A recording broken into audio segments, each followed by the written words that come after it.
Hello प्यारे बच्चों, नमस्कार। मैं हूं अनंत गौड़ और आज हम 7th क्लास का हिस्ट्री में फर्स्ट लेसन डिस्कस कर रहे हैं। और इससे पहली वीडियो में हमने इस चैप्टर को हाफ रीड कर लिया था। अब हम उससे आगे चैप्टर को देखेंगे। तो चलिए, पहले यहाँ पर दे रखा है news social and political groups. इसी समय के दौरान में नए सामाजिक और राजनीतिक ग्रुप हमारे सामने देखने को मिलते हैं। तो 100 से 715 के बीच का समय देखें, यानी 700 से 1750 के साल के बीच में हजारों सालों का जो अंतर आया था, उसके बीच में जो हिस्टोरियन के लिए एक ये सबसे बड़ा चैलेंज के रूप में देखा जाता है, क्योंकि इस समय काफ़ी डेवलपमेंट देखने को मिलते हैं। इसी समय के दौरान में जो टेक्नोलॉजी नई नई यूज की जा रही थी, जैसे उदाहरण के रूप में जो पार्शियल व्हील का यूज किया गया था इरिगेशन में, यानी कि सिंचाई के अंदर जो रहट का इस्तेमाल करने लगे थे। आप यहाँ पर पिक्चर में भी देख पाएंगे। तो ये रहट की पिक्चर दिखा रखी है, जिसको पार्शियल व्हील के नाम से भी जाना जाता है।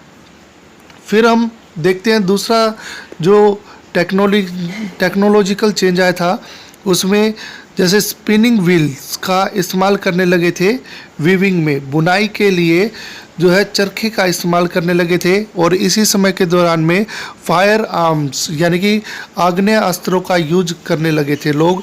फिर इसी समय के दौरान में नए जो हमारे खाने की चीज़ें सामने उभर कर आई थी, जैसे कि पोटैटो होगी, कॉर्न हो गए, चिलीज़ होगी, टी होगी और कॉफ़ी। ये हमारे सामने नई नई चीज़ें देखने को मिली थी और ये सभी चीज़ें लोगों के द्वारा आई थी।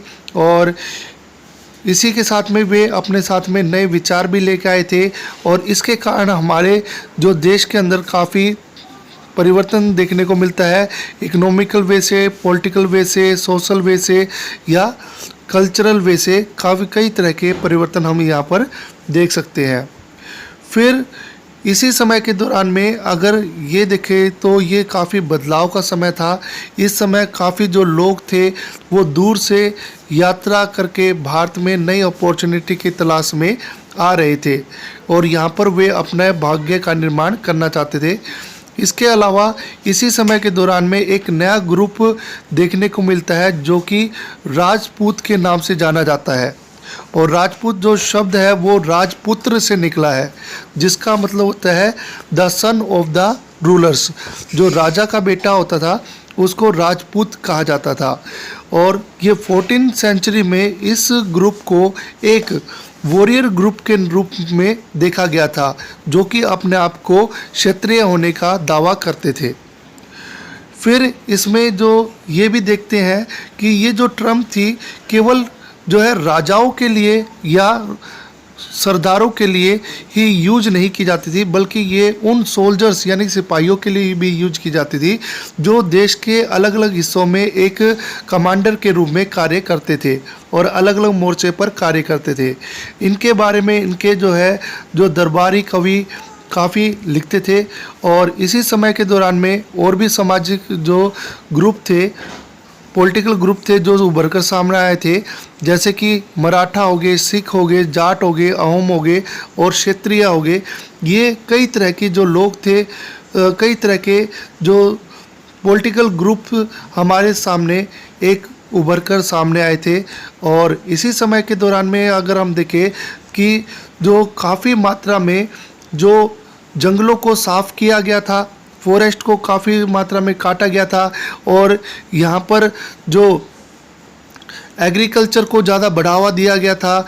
इसके कारण क्या हुआ कि प्यारे बच्चों कि जो जंगल में रहने वाले थे उनको अपने जंगलों को छोड़ने पर विवश होना पड़ा था और इससे उनका जो पर्यावास यानी कि हैबिटेट था वो काफ़ी चेंज हो गया था।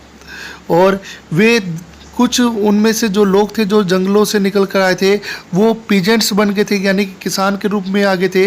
और वे धीरे धीरे जो है हमारे जो रीजनल मार्केट है या क्राफ्ट पर्सन है, प्राइस्ट है, ठीक है, और या मोनेस्ट्रीज है या टेम्पल है, इन सभी का इनके ऊपर काफ़ी प्रभाव देखने को पड़ता है। और ये जो ग्रुप थे वो धीरे धीरे हमारी कॉम्प्लेक्स सिटी, जो कॉम्प्लेक्स सोसाइटी थी, जटिल साम्राज्य का एक हिस्सा बनकर आ गए, उभर कर सामने आ गए थे। फिर हम आगे देखते हैं, इसमें ये भी बता रखा है कि ये जो लोग थे वो अब टैक्स देने लगे थे, लोगों को तरह तरह की सेवाएं प्रदान करने लगे थे, और इनका जो हमारे समाज पर भी काफ़ी जो है प्रभाव देखने को मिलता था। जो लोग थे, किसान जो लोग थे जो कि जंगल से आए थे, उनको अब जातियों के अंदर भी शामिल करने लगे थे। और जो जातियों का जो रैंक था यानी कि दर्जा था, वो एक जैसा नहीं था, क्योंकि जिस जाति के अंदर जो लोग पावरफुल होते थे, जिसके पास सबसे ज़्यादा अपॉर्चुनिटी होती थी, संसाधन होते थे, तो उसको सबसे अच्छा ओहदा दिया जाता था। और हमारे सभी देश में सभी जातियों के लिए एक जैसा दर्जा नहीं दिया गया था, या रैंक एक जैसा नहीं दिया गया था।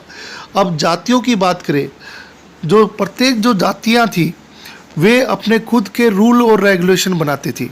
ये सबसे इम्पोर्टेंट बात है। वे अपने मेंबर्स पर कंट्रोल करने के लिए, ठीक है, जो जातियाँ अपने सदस्यों पर कंट्रोल करने के लिए खुद के रूल और रेगुलेशन बनाती थी। और इन रूल और रेगुलेशन को इस जातियों के जो बड़े बुजुर्ग होते थे, जो एल्डर्स लोग होते थे, वो इनका पालन करवाते थे। और इनको कई कई जगह पर जाति पंचायत के नाम से भी जाना जाता है। इसके अलावा इसमें यह भी बात बता रखी है कि जो जातियां जो होती थी, ठीक है, ये जो जातियां होती थी, ये पूरे गांव में जातियों के जो रूल्स होते थे वो पूरे गांव को मानने पड़ते थे। और जो काफ़ी जो गांव थे वो जो है चिफ्टेन यानी कि सरदार के द्वारा चलाए जाते थे। और ये जो जाति थी वो किसी एक स्टेट की सबसे स्मॉल यूनिट के रूप में देखा जाता था, एक छोटी इकाई के रूप में देखा जाता था जातियों को। फिर हम आगे देखते हैं यहाँ पर रीजन एंड एम्पायर, ठीक है, यानी कि क्षेत्र और साम्राज्य। अब यहाँ पर देखें कि हम कई तरह के साम्राज्यों के बारे में आगे आने वाले लेसन में पढ़ेंगे।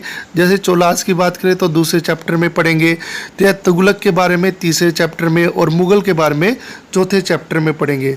तो इन्होंने अपना जो साम्राज्य था वो काफ़ी विस्तृत किया था।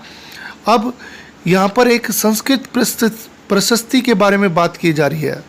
प्रशस्ति क्या होती है? जो प्रशंसा के लिए किसी व्यक्ति के बारे में लिखी जाती है।